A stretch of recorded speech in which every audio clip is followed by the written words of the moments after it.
Y ya estamos en contacto con Alejandro Olmos Gaona. Muy buenos días, Alejandro. ¿Qué tal, Mario? ¿Cómo estás vos? Bien, bien. Bueno, Alejo, vos el otro día publicaste una nota sobre el general Juan Pistarini y realmente me parece que estás poniendo en la realidad argentina grandes personalidades que son verdaderos ejemplos para los jóvenes, para los niños, hombres que honran a la Argentina y que aparecen un poco olvidados en la memoria colectiva.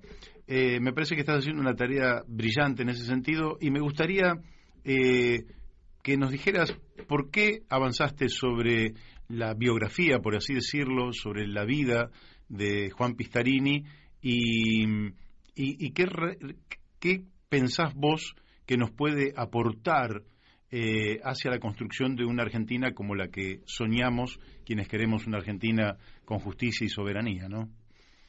Primero, que creo que es imposible pretender un país soberano sin fuerzas militares competentes, con un alto nivel de desarrollo tecnológico, que no tienen nada que ver con los sujetos que padecimos del 76 al 83. Correcto. Es decir, cualquier país moderno y soberano tiene fuerzas armadas que respalden y puedan eventualmente resguardar esa soberanía. Pero una de las cosas fundamentales que me interesó es porque yo en mi trabajo como historiador estoy literalmente harto de las visiones cegadas, de los buenos y los malos. Entonces, como se acuñó que del 32 al 43 hubo una década llamada infame, y si bien hubo cosas infames, hubo otras que no lo fueron. Entonces, eso de lapidar unos años tomando una parte y no tomando el todo, eso es lo que me ha llevado a rescatar biografías como la del ingeniero Silveira,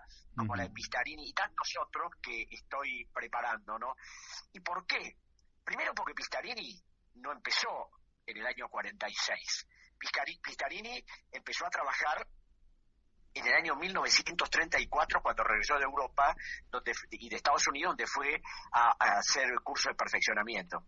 Y a partir de ahí, como se ve que le interesaba mucho la arquitectura, además de ser ingeniero, empezó a hacer una enorme cantidad de obras, el Círculo Militar de Olivos, hospitales y barrios militares, un descomunal barrio que fue el barrio de suboficiales Sargento Cabral, con una particular visión de la arquitectura que de alguna manera tomó de los Estados Unidos, la arquitectura californiana, ¿no? Algo muy, muy confortable. Pero además de eso, tenía la idea de que la Argentina no podía estar limitada, y él como ingeniero militar, a un desarrollo acotado. Entonces, desde el punto de vista militar, le pareció que los militares tenían que vivir de otra manera, tenían que enseñar de otra manera. Por eso en ese barrio de suboficiales hizo construir una escuela realmente notable que causó admiración a todos los que iban a verlo, y él se jactaba de esa escuela, porque además en ese momento, a fines del 39, cuando empezó la guerra mundial, es decir, los japoneses no los recibían en las escuelas, porque claro, como la Argentina era país neutral, es decir, como que no querían tener contacto ninguno con todos los que tuvieran relación con el eje. Pero bueno, ahí nos recibieron, y la arquitectura de ese lugar era extremadamente original. Y bueno, además de eso, hizo montones de obras en Campo de Mayo, plantó más de 2 millones de árboles. Es decir, realmente un trabajo que lo hizo antes de que llegara Perón al poder. Cuando llega Perón al poder, como indudablemente conocía la obra de Pistarini, lo designan ministro de Obras Públicas después de una serie de idas y vueltas. Pues claro, la independencia de Pistarini no coincidía con la obsecuencia de otros funcionarios del gobierno. Entonces, eso lo llevó a tener problemas con Eva Perón, porque claro, él era muy independiente y en la Fundación Eva Perón decidía hacer un montón de construcciones y de alguna manera las tenía que hacer Obras Públicas, y él no estaba demasiado de acuerdo. Y por otro lado, tomó una preponderancia en ese momento, porque cuando se diseña el plan de obras públicas en el primer plan quinquenal, es decir, se lo autoriza él, a construir viviendas, hacían una enorme cantidad de obras, ¿no? Y por supuesto, quizás la obra que fue sobresaliente fue la construcción del aeropuerto internacional que hoy se llama Ministro Pistarini, y los revolucionarios del 55 le pusieron el nombre de Ezeiza porque no querían que tuviera el menor contacto con el general Pistarini. Pero claro, la preponderancia de Pistarini, su independencia de juicio, no llevó evidentemente a que Perón lo liquidara en el año 1952 designando a otro ministro. Pero no solo pasó con Pistarini, pasó con Sampay, el autor de la Revolución del 49, que también en el 52 se tuvo que ir casi disfrazado. Es decir, con muchas personas que participaban de la obra que estaba haciendo Perón, pero que tienen independencia y por además ejercían el pensamiento crítico, cosa que parece que el peronismo no tolera. Es decir, o sos o no sos, pero no podés ser y mostrar falencias, señalar críticas. Y eso determinó que, bueno, que fuera relevado del cargo y pasara de alguna manera al anonimato total. Ahora, yo hice un resumen, ¿no? Lo que hizo Pistarini fue enorme, hizo más de 10.000 escuelas, institutos secundarios y terciarios, los complejos de Chapalmalán, hoteles en todas partes, una obra realmente descomunal. Y cuando uno la compara con los ministros de hoy, no puede dejar de asombrarte. Claro. Hizo una enorme cantidad de viviendas, casi 600.000. Bueno, además de ampliar la flota fluvial argentina, que fue en ese momento la cuarta del mundo. Bueno, un montón de obras, Mario, que sería larguísimo de explicar. Ahora, hay una síntesis que hice al final: aeropuerto internacional, 95 hoteles, 28 centros deportivos de alto rendimiento, estadios y 256 centros turísticos para el obrero, 260 colegios secundarios, refugios para ancianos, hospitales, bibliotecas, maternidades, vacunatorios. Una obra descomunal. Pero bueno, a pesar de haberse ido en el 52, cuando se produce el golpe militar, lo detienen, lo persiguen a él y a su familia, lo mandan a la cárcel de Ushuaia, donde se lo sometió a todo tipo de vejámenes. Es decir, no llegaron a torturarlo, pero hubo una especie de torturas morales, ¿no? Es decir, privarlo del retiro o la pensión militar que le correspondía. La asistencia médica era casi inexistente y solo fue trasladado al Hospital Militar de Buenos Aires cuando ya a los 74 años estaba gravísimo y obviamente dejarlo morir ahí hubiera sido realmente terrible, ¿no? Ahora, la Comisión Nacional de Investigaciones que presidía el almirante Leonardo McNeil, es decir, trataron, como en otros casos de funcionarios del gobierno, mostrar que se hubiera enriquecido, que hubiera choreado, pero no pudieron probar absolutamente nada, porque además de la austeridad de su vida, no existía el menor elemento de juicio, y no tuvieron en cuenta además el enfrentamiento de alguna manera sutil que tuvo con Perón, porque cuando se fue en el 52 también lo echaron del chalet en el que vivía en el complejo de Ezeiza. No quisieron que siguiera viviendo más ahí.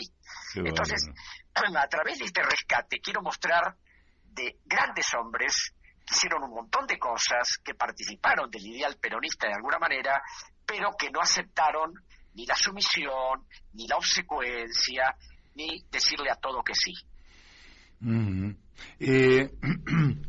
¿Cómo se puede este homenaje que estás haciendo y que realmente tan merecido y tan necesario además y justo, cómo se lo reintroduce en el espíritu de nuestras Fuerzas Armadas y en la educación pública? Porque da la impresión de que hubo un momento donde todos los militares eran malos y todos los militares, lógicamente, después de lo que habíamos pasado a partir del 76, el desprestigio de las Fuerzas Armadas, después de la derrota de Malvinas, el desprestigio fue brutal, pero lógicamente que esa no es toda nuestra historia y tenemos hombres ejemplares como este. ¿Cómo pensás vos que se lo puede reintroducir en la reconstrucción de nuestras Fuerzas Armadas y también en la educación pública argentina?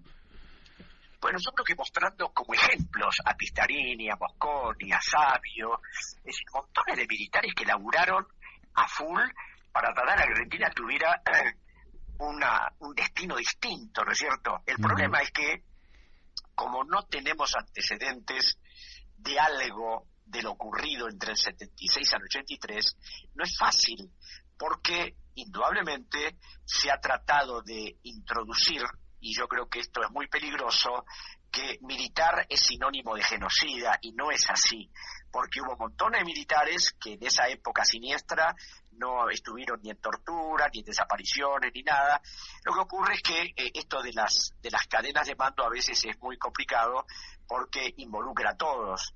Entonces yo creo que habría que rescatar todos estos ejemplos de personas que desde su jerarquía militar hicieron un montón de cosas para tratar de que el ejército y la marina y la aeronáutica hicieran cosas distintas, mostrar ejemplos de vida. Una cosa que me asombró a mí siempre es que durante la guerra del Chaco entre el Paraguay y Bolivia, claro, la Argentina, a pesar de su supuesta neutralidad, siempre estuvo a favor del Paraguay.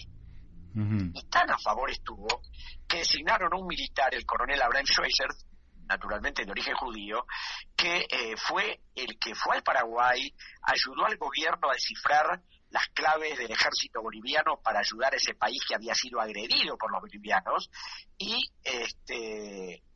fue de un profesionalismo notable, a punto tal que lo hicieron el militar honorario del Paraguay, con buena cantidad. Lo que pasa es que, claro, en estas visiones donde unos son buenos y otros son malos, hay personas que son ejemplos y hay que eliminarlos, como el almirante Storni, como un montón de personajes que trabajaron por la Argentina, trabajaron no solo desde el punto de vista social, como lo hizo Pistarini, sino desde el punto de vista geopolítico, como lo hizo Storni y otros. Y yo creo que tendríamos que mostrar, ir rescatando todos esos ejemplos para decir, señores, las Fuerzas Armadas tienen que ser distintas, tienen que volver en algún momento a ser lo que fueron, sin olvidar, por supuesto, los tremendos errores y las tremendas tragedias que se vivieron, como los fusilamientos de la Patagonia, porque claro, no vamos a ignorar todo eso, pero es como que al militar se lo formaba de una manera distinta, no como después se lo formó con las escuelas que habían hecho los franceses para tratar de reprimir todos los movimientos de liberación. O sea, mostrar una visión distinta de lo que debe ser un militar, de cómo debe trabajar un militar, y mostrar estos ejemplos que no sé por qué están totalmente sumergidos e ignorados. Bien, una gran tarea. Pero cuando hablaste de la guerra del Chaco entre Paraguay y Bolivia, me recordaste que también hubo varios episodios bochornosos durante la década del 90, pero me voy a referir a uno. Cuando estuvo el conflicto entre Perú y Ecuador, Argentina, que era garante de la paz entre esos países hermanos, envió armas a Ecuador. Y eso no pudo haberse hecho sin el beneplácito de la cúpula de las Fuerzas Armadas. ¿Cómo recordás aquel episodio? Y sí, no solo fue hecho con la complicidad de las Fuerzas Armadas, sino que Menem las instruyó para hacer esa triangulación de armamento y tratar de evadir responsabilidades, porque esa es otra cosa que también aquí estoy trabajando, esto del secretismo. O sea, la Argentina siempre supuestamente ha sido país neutral, pero nunca fue neutral en determinadas contiendas. No lo fue en el conflicto con el Ecuador, no lo fue contra la guerra del Chaco, porque la guerra del Chaco supuestamente la Comisión de Neutrales estaba integrada por Argentina, Estados Unidos, Brasil, Chile, y la Argentina no solo no era neutral, sino que además triangulaba operaciones para favorecer al Paraguay, a punto tal que el general Pertine, el abuelo de la mujer del doctor de la Rúa, que era presidente del Comité de Adquisición de Armamentos en Europa, compraba las armas en Europa para la Argentina, pero las armas eran desviadas al Paraguay. Es decir, todo eso también son de las cosas que hace tiempo vengo investigando y que tienen que ver con esta especie de ficciones de la historia, donde hay ciertos personajes que mejor no tocarlos y ciertas acciones donde la Argentina se manejó con ciertos criterios de neutralidad y no fue tal. Siempre trató de favorecer a alguno. En el caso del Paraguay lo tenía que favorecer porque el presidente Justo y su gabinete naturalmente estaban grandemente influidos por Inglaterra. La mayor parte de las inversiones que había en el Paraguay eran inversiones británicas que se manejaban desde acá, entonces no les interesaba de ninguna manera que el Paraguay tuviera algún tipo de problema, por eso lo apoyaron de todas las formas posibles. Claro. Te hago la última, paso por alto los 2 barquitos que mandamos a la Guerra del Golfo, que también fue otro acto bochornoso, del que podríamos sacar también que hubo consecuencias por aquello. Pero te hago esta última. Es indudable que en las personalidades que vos acabás de mencionar, el general Mosconi, el general Savio o el general Pistarini, la defensa no terminaba en el concepto de armarnos para combatir cualquier agresor externo, cosa que efectivamente es ineludible si un país pretende ser soberano, independiente, dueño de su destino, sino que además ellos veían en el desarrollo industrial, económico y social las posibilidades justamente de tener un país integrado y en mejores condiciones para su desarrollo y su defensa. ¿Cómo ves vos hoy que eso se puede reinstalar en unas Fuerzas Armadas de las que aparecen arrinconadas, desválidas, casi sin doctrina y abandonadas allí como quien tiene a un abuelo en un galponcito en el fondo de la casa? ¿Cómo ves vos? Yo lo veo muy difícil porque las Fuerzas Armadas, arrastrando lo que arrastran del 76 al 83, indudablemente les es difícil tratar de sacarse el estigma. Y por otro lado, hay un enorme conjunto de personas dentro de la dirigencia política y de los movimientos y de todo lo que tiene que ver con el accionar de la Argentina, que tratan precisamente de no darle la menor participación.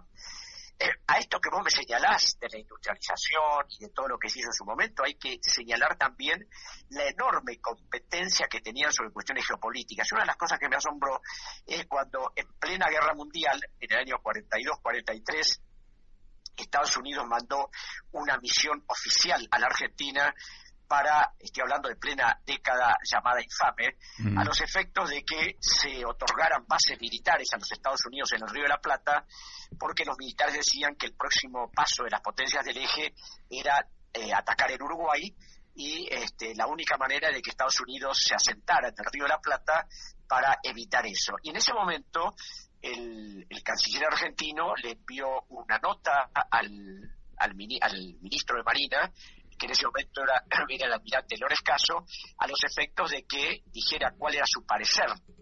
Y cuando vos lees el informe que hizo los asesores de Escaso y después la nota que él mandó, es realmente notable, porque ahí habla de lo que es la penetración de los Estados Unidos, de que dar esas bases militares significaría que a Estados Unidos no lo sacamos más del Río de la Plata, que hubieran utilizado esa posición de privilegio para empezar a condicionar la política argentina. Entonces, cuando leí ese documento, que yo lo encontré en el archivo histórico de la Marina, ahí en la Casa Amarilla, en Almirante Brown, realmente me asombraba de la competencia de esos militares de poder avisorar ya lo que era la geopolítica norteamericana y cómo avanzaba, enormemente utilizando cualquier pretexto, ¿no? Pero yo creo que esto también tendría que ser puesto como ejemplo y ver de alguna manera revertir esta situación. Hoy casualmente, hablando con mi amigo Mempo Giardinelli, como Mempo rescata también esto, hablamos, ¿no?, que un país sin soberanía tiene que tener fuerzas armadas sólidas, bien equipadas y que apoyen un proceso para que la Argentina sea un país distinto. De lo contrario, va a ser extremadamente difícil que la Argentina pueda tener otro destino, porque ninguno de los países serios, sólidos, con buenas economías, tiene fuerzas armadas como las que tenemos nosotros, que te diría que no son armadas, están desarmadas. Así es.